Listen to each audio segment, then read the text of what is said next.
Hi there. It is Catherine, and I am barely here. So welcome to my weekly vlog. Wow, what a ride, and it has been this week. So this is gonna be short. This is going to be short today. I was down at the University of Pennsylvania this past week. And actually, two things happened. One is I met with the surgeon, and it was um, it was a very good consult. And the bottom line is I'm scheduled for surgery next Monday. And so there's really good news as I've been talking about. I've been really sick since last November, and I knew that I was dealing with central lymphatic issues. I've talked about it. I've read about it. I've done all kinds of interventions to try and manage it. But this is the week that it like hit me full force. And that without surgery, without an intervention, um, and without fixing it, that it doesn't look promising without that. With it, it looks very good. The prognosis is excellent.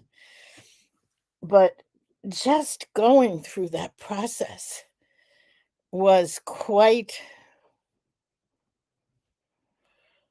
what did they say, eye-opening. So, um, let me know who's here. Go ahead and put your name where you're here from in the chat. That would be helpful. So, it was a very Oh, hi, Jerry. Thank you. I'm so glad you're here. I so I want to stay focused on the good news, but I also want to talk from my heart about how challenging this all is.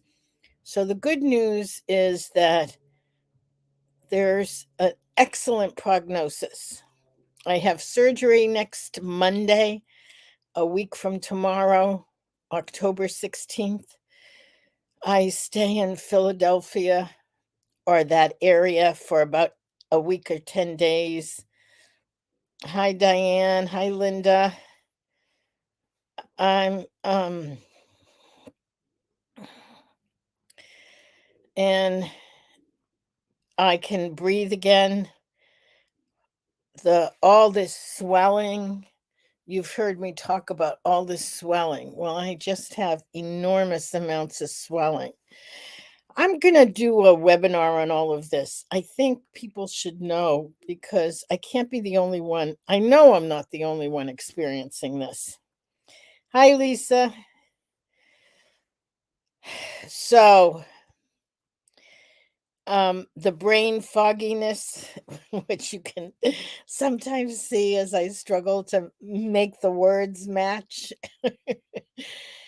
All of it is coming because what's happening is the lymphatic fluid is not processing out of my system. It's stagnating, which is what we have that's what lymphedema is. And lymphedema has qualities of that, but lymphedema is that the fluid isn't moving through. It stagnates. And hi, Cheryl. And that's what's going on. Only it's happening throughout my entire body and not just a limb. So, again, wow, what a ride. As I said, it's going to be short today, mostly because I don't feel good.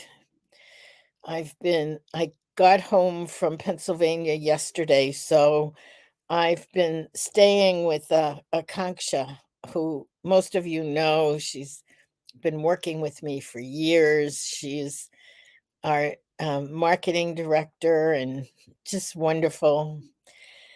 And so I drove back from her place yesterday, which was about a 5 hour drive, 4 or 5 hour drive. Hi, Irene from New Zealand. Hi, Marilee. And and and I've been trying to rest. They basically said rest and get ready for surgery. So, but I said two things happened.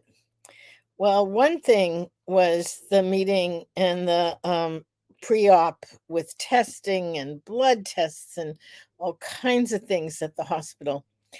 The second was the National Lymphedema Network conference was last week as well.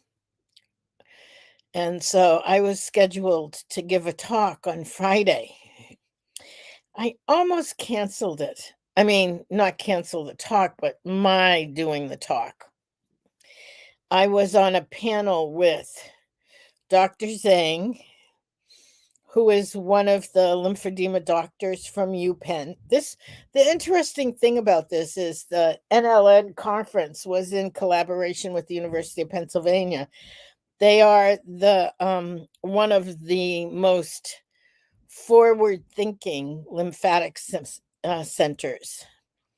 So Dr. Zhang and Dr. Itkin both were speaking. Leslin, myself, Catherine Rosenberg, and Amy Rivera. And so there were six of us over two segments. Well, actually three, because we ended up doing a panel Q&A. I was gonna, I was gonna not go. My primary care talked me into it.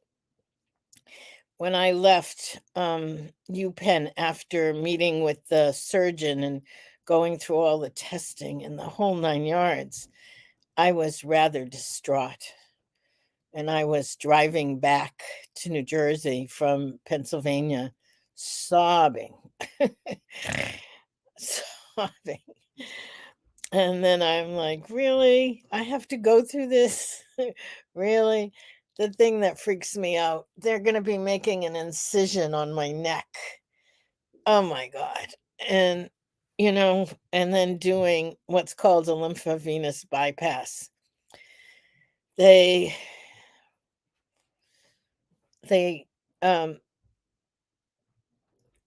reconfigure the flow for the lymphatic fluid. That's what it comes down to. Um, yeah, Julie says it looks like you're in for another wild ride. It's true. So they're gonna they're gonna make an incision. They're gonna do many things till they get here, but then they make an incision and they cut um the thoracic duct where it's blocked, and they reroute it into the jugular vein. Yeah, why? Of course, that's what they're going to do. Now they've had a lot of success, and they are. And here's the thing: the folks at UPenn are the only. Let me say this: only doctors who do this procedure in the world. That's it. Them. Dr. Kovac, Dr. Itkin, Dr. Zhang is part of their team. Dr. Zhang is going to be at our upcoming event at the end of October. And the way it all worked out, you know, the surgery is the 16th, so it gives me time to recover in time for our event, our 3-day event, which I don't want to miss. It's going to be fabulous. So, um, here's the bottom line. The bottom line is I will get through this. I will I will be the better for it because it's been a year of plummeting and deteriorating. And so this is my spiraling thing. But I've learned so much. I have learned so much, and I'm sorting it. I can't sort it all quite yet, but I am going to be giving a talk about it at our 3-day event because one of the things as I do is I think people need to know about it. Someone says once your incision is healed, it will barely be noticeable. That's what they tell me. That's what they tell me. Hi, Julie from North Carolina. Hi, you guys. I can't tell you how much I appreciate all the support you've been giving me. That's what I said in my talk at the NLN conference. It's community that does it. So there's so many lessons. One is everything that I was doing, nothing was working and I couldn't figure it out. And because I just kept gaining weight and it was the fluid. The fluid just kept increasing and increasing. And so, well, that was good because then I haven't had a biscotti cookie in almost 40 years. So I bought some biscotti cookies and I had some cookies. I figured, what the hell, if it doesn't matter anyway.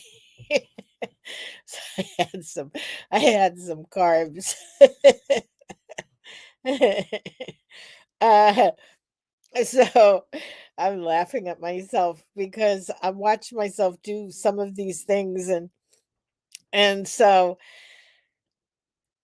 but I decided, they said prepare for surgery. For me, the best way to prepare for surgery is to have clean keto because it keeps me and my body at its best.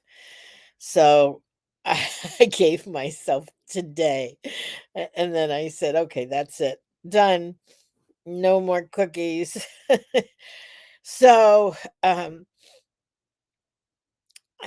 I'll be as ready as I can be. So I go down next weekend. Oh, thank you, Dottie. Uh, Prayers for a quick recovery for me too. Yeah. But one thing you'll know is I will share it with you. I will share the process because, again, I think it's so important because if I have it, there's more than just me, there's others that have it. So I will do the best that I can to um show up next week. I'm gonna be the night before surgery, so I don't want to just cry, but I might.